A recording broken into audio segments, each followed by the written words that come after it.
counties ma pacho kae mar ni chieng' moro abro bedo kod thuolo makare mar kawo mwandu mayudo mago mag buolo gi mago ma ya e puothe mondo milos ki sima kore uso gi tiso ka oganda bende we gi lokruok wabro bi gi kanyo wanyalo igula to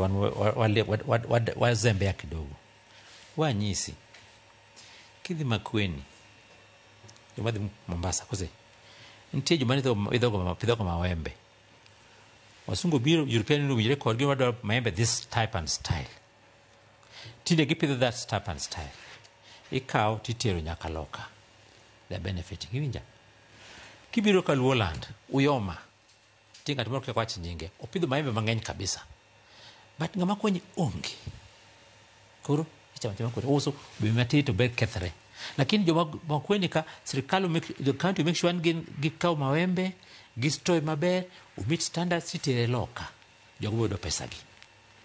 can you imagine the difference to ka korwa kani ng'ato kon bother to miogino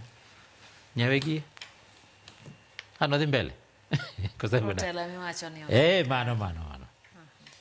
tell in fact and ketelo wedo focus no timo gimoro maber nyalo achieve jo kisungu wacho gimonti yudo ne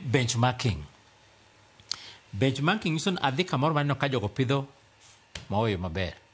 gipidho maembe maber ka duogo kora koni abeti mango okapidhe macha morom mokethre ndori kacha maembe kethre day and night isewinjo wachno mananas kethre day and night to mananas kethe kanye Kabondo ndori maembe kose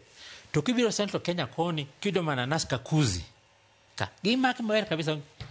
Kakuzi mananas no kose give avocado so the farmers were supported makoro ntie big company to small holders be kilo make gititero auko nikech kiuso nanas kin nanas kata moro mulo achiel mar kochoyo to da bene inyalo konyo ka umuket maber moro container kech American consumers gikaw mang'eny big kijukete meli yakubet container mutimoro mang'eny kose ok mathira kaka macha koro konyo jogo mokel gi container mang'eny nanas kata mawembe to store properly a cold storage tikaw ikele ke airport ok dhi loka ok jibo yudo pesa the way ma jogo timo avocado jogo timo mango